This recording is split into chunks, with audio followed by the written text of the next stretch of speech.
एक बहुत दूर एक जंगल में इंसानों की नजरों से छुपा हुआ एक जादुई शहर था। यह कोई आम शहर नहीं था, यह परी की धूल से चमकता था। हर जगह रंगीन फूल खिले हुए थे। यह परी शहर था, अजूबों और खुशियों की जगह। यहाँ घर मशरूम और पत्तों से बने थे। मीठे अमृत से जगमगाती नदियां बहती थीं। यहाँ रहने वाली परियां आपके अंगूठे जितनी छोटी थीं। उनके पास नाजुक पंख थे जो सूरज की रोशनी में झिलमिलाते थे। परी शहर हंसी और गीत की जगह थी। परियां अपना दिन फूलों के बीच नाचते हुए बिताती थी। वे सुंदर राग गाते थे जो पूरे जंगल में गूंजते थे।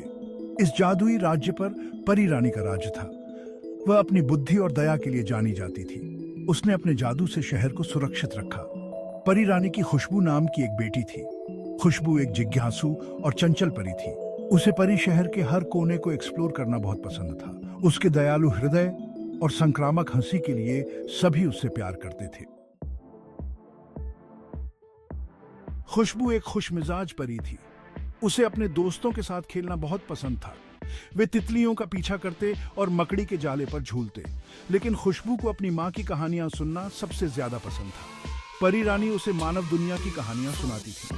माँ, क्या इंसान सच में पेड़ जितने बड़े होते हैं? हाँ मेरे प्यारे, और उनका संसार हमसे बहुत अलग है। खुशबू आश्चर्य से भर गई। वह इस मानव दुनिया को खुद देखना चाहती थी। क्या हम कभी वहाँ जा सकते हैं? तुम्हारे जैसी छोटी परियों के लिए यह बहुत खतरनाक है मेरे प्यारे।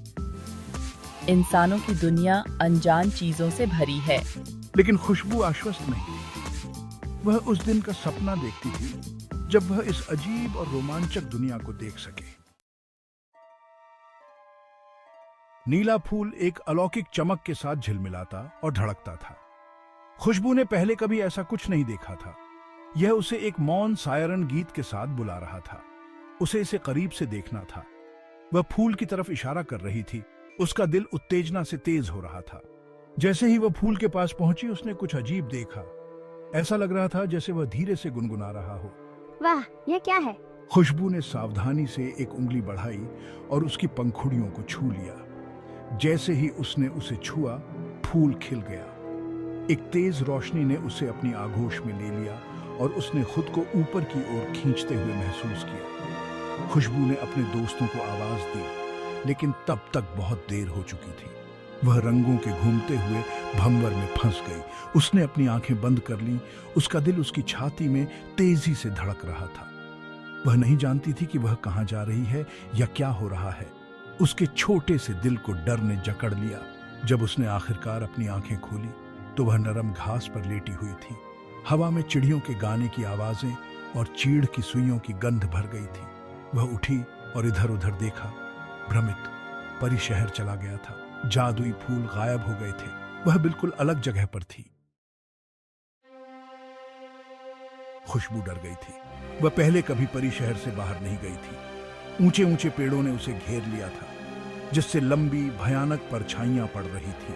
हवा अपरिचित ध्वनियों से भर गई थी। वह खुद को छोटा और अकेला महसूस कर रही थी। उसने अपनी मां को पुकारा, लेकिन रोने पर केवल सन्नाटा छा गया। उसे एक झटके के साथ एहसास हुआ कि उसकी छड़ी गायब है। यह उसके गिरने के दौरान फिसल गया होगा। अपनी छड़ी के बिना वह जादू नहीं कर सकती थी। वह घर नहीं जा सकती थी।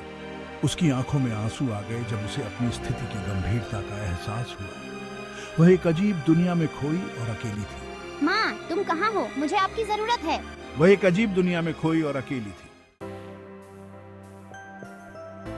तभी उसे कदमों की आहट सुनाई दी। वह जल्दी से एक बड़े ओक के पेड़ के पीछे छिप गई। उसका दिल उसकी छाती में तेजी से धड़क रहा था। 10 साल का एक छोटा लड़का समा क्लियरिंग में कदम रखा।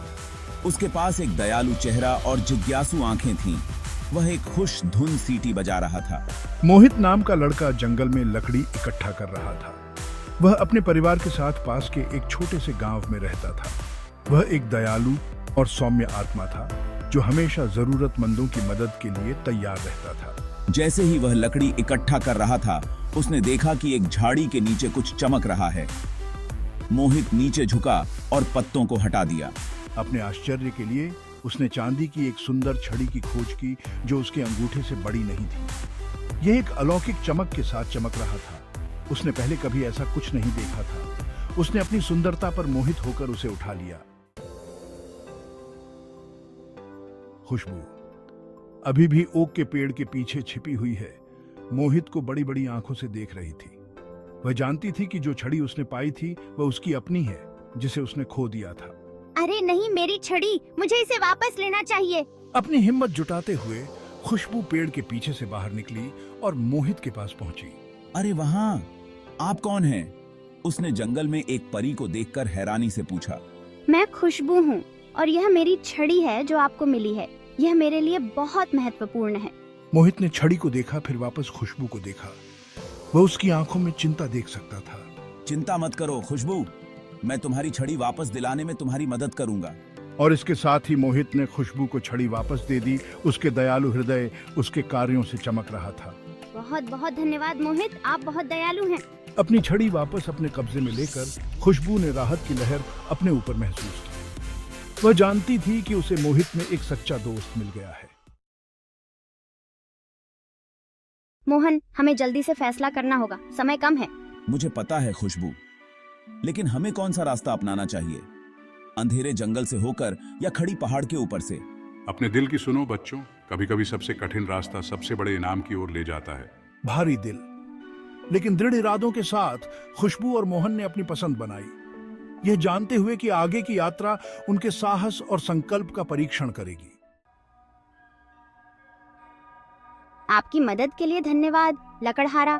हम आपके बिना इतनी दूर नहीं आ सकते थे। ये कुछ भी नहीं है प्रिय, दूसरों की मदद करना ही अपने आप में एक इनाम है। याद रखना, दया और कृतज्ञता सबसे अंधेरे रास्तों को भी रोशन कर सकते हैं। हम सचमुच आभारी हैं, आपकी दया ने हमें ताकत दी है। उस समय उन्होंने महसूस किया कि कृतज्ञता और दया ही वह सच्चा जादू था जिसने उनकी यात्रा को संभव बनाया। माँ, हमने कर दिखाया, हमें जादू की छड़ी मिल गई। ओह खुशबू, मुझे पता था कि तुम कर सकती हो। मुझे तुम पर बहुत गर्व है। खुशी और राहत के आंसू हवा में भर गए क्योंकि खुशबू और रानी परी ने गले लगा लिया। उनके दिल प्यार और गर्व से भर गए।